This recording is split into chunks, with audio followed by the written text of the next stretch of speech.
So இன்னைக்கான big pass ப்ரோமோலாம் பார்க்கும்போது இந்த 50 நாள்லயும் கிடைக்காத கண்டென்ட் இந்த ஒரே எபிசோட்ல கிடைச்சிடும் போல அந்த அளவுக்கு வந்து ஃபயரா இருக்கு.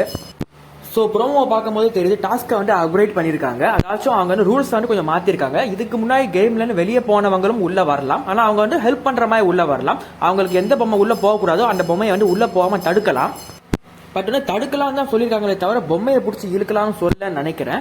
ஸோ ஃபர்ஸ்ட் ப்ரோமோவை பார்க்கும்போது ராணவ் வந்து ஜெஃப்ரி கையில் இருக்கிற பொம்மையை வந்து பிடிச்சி வந்து இழுக்க போறாப்ல. அதனால வந்து ராணவுக்கும் ரயனுக்கும் வந்து முட்டிக்குது. எந்த அளவுக்கு முட்டிக்குதுன்னா கைகலப்புல இறங்குறாங்க. ஸோ நான் ஃபர்ஸ்ட் பார்க்கும்போது வேண்டி இது வந்து ஏதோ பிராங்காக பண்றாங்க போல. ஏன்னா இந்த சீசனை பொறுத்த வரைக்கும் ஒன்று பிராங்காக சண்டை போடுவாங்க, அப்படி இல்லைன்னா சாப்பாடுக்காக சண்டை போடுவாங்க. ஸோ ஏதோ பிராங்க் பண்றாங்க போலங்கிற மாதிரி நான் நினைச்சேன். ஆனால் செகண்ட் ப்ரோமோவை பார்க்கும்போது தான் ஓகே ஏதோ பெருசாக நடந்திருக்கு போல. அதனால இந்த அளவுக்கு வந்து அக்ரெஷனாக எல்லாம் இருக்காங்கிற மாதிரி தோணுது. செகண்ட் ப்ரோமோல வந்து ஜாக்லின் வந்து ராணவ் கிட்ட இந்த மாதிரி வந்து கழுத்து பிடிச்சிருந்தா சோக் ஆகாதா, நீ தான் வந்து முதல்ல போய் பிடிச்சாங்கிற மாதிரி கேட்கும்போது ராணவ் வந்து பயங்கரமா வந்து ஹைப்பர் ஆயிடுறாப்ல. அவர் வந்து ஒரு கெட்ட வார்த்தையை வந்து சொல்லிடுறாரு. அதை சொன்ன உடனே நம்ம சௌந்தர்யாக்கும் ஜாக்லினுக்கும் வந்துச்சு பாருங்க ஒரு கோவம். சௌந்தர்யாலாம் வந்து இந்த தொண்டை ஓக்கல் கிளியர் அளவுக்கு கத்துறாங்க.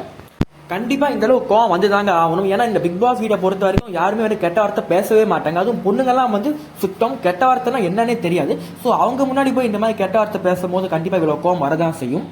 அதுலயே வந்து சௌந்தர்யாலாம் வந்து ஃபர்ஸ்ட் மரியாதை கொடுக்க கத்துக்கோங்கிற மாதிரி வந்து சௌந்தர்யா வந்து ராணா கிட்ட சொல்லிட்டு இருக்காங்க. கண்டிப்பா ஏன்னா இந்த வீட்டை பொறுத்த வரைக்கும் மரியாதைங்கிறது டெஃபினேஷனே வந்து சௌந்தர்யா தான். அவங்க கிட்ட தான் எல்லாம் வந்து மரியாதை பத்தி கத்துக்கணும். ஸோ இந்த பிரச்சனையை பொறுத்த வரைக்கும் யாரு மேல தப்புன்னு இன்னும் கிளியரா தெரியல. ஏன்னா ப்ரோமோ மட்டும் தான் வந்திருக்கு. இந்த ஃபுட்டேஜும் வந்து இன்னும் லைவ்ல வந்து வர ஆரம்பிக்கல.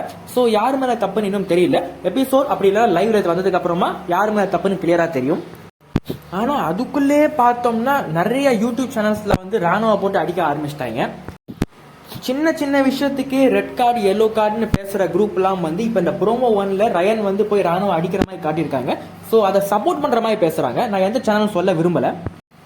உதாரணமா நேற்று நைட் வந்து டாஸ்க்ல அந்த பொம்மை எல்லாரும் வேகமா எடுத்துட்டு இருக்கும் போது சத்யா பின்னாடி ஜாக்லின் இணைந்திருப்பாங்க. அப்ப வேகத்துல வந்து சத்யா வந்து உதரும் போது அவரோட எல்போ வந்து தெரியாம ஜாக்லின் மேல பத்திருக்கும். அது இன்டென்ஷனா பண்ணது கிடையாது. ஆனா அதுக்கே வந்து எல்லோ கார்டுன்னு கமெண்ட் போட்டவங்களா இருக்கட்டும், அப்படி இல்லைன்னா பிசிக்கல் வயலன்ஸ் வீடியோ போட்டவங்களா இருக்கட்டும் நிறைய பேர் நான் பார்த்தேன். ஆனா இந்த ப்ரோமோ ஒன்ன பொறுத்த வரைக்கும் ரயன் தான் வந்து டைரக்டா வந்து அடிக்க போறாப்ல. அதை பத்தி யாருமே ஒன்னும் பேச காணும். ரயன் மாசு, ரயனுக்கு வந்து பயமே இல்ல, ரயன் வந்து சூப்பரா வந்து வளர்றாப்லங்கிற மாதிரி பாராட்டிட்டு இருக்காங்க. உங்களுக்கு ஒருத்தனை பிடிக்குது பிடிக்கலங்கிறது ரெண்டாவது பட்சம் தான். ஃபர்ஸ்ட் தப்புனா தப்பு, சரினா சரி. யாரு பண்ணாலும் அப்படி வந்து பயஸ் இல்லாம ரிவ்யூ பண்றவங்க தான் உண்மையான ரிவ்யூவர்ஸ். இந்த மாதிரி காசு வாங்கிட்டு பண்றதுக்கு பேர் வந்து வேற வச்சுக்கலாம்.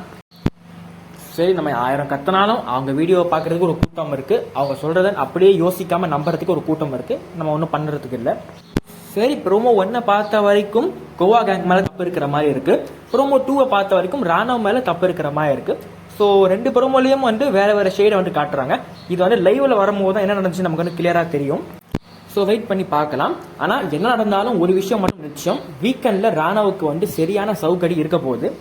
சாதாரண ஒரு வார்த்தை விட்டதுக்கு அதை வந்து பயங்கரமா ஜோடிச்சு ஒரு கண்டென்ட்டா உருவாக்க தெரிஞ்சவங்க தான் ஜாக்லின். இப்ப கெட்ட வார்த்தை வேற பொண்ணுங்களை பார்த்து பேசியிருக்காப்ல. இதை அழகா டிசைன் பண்ணி அப்படியே வீக்கெண்ட்ல ஒரு பொக்கிஷமா கொடுக்க போறாங்க. ராணவுக்கு சவுக்கடி கன்ஃபார்ம்.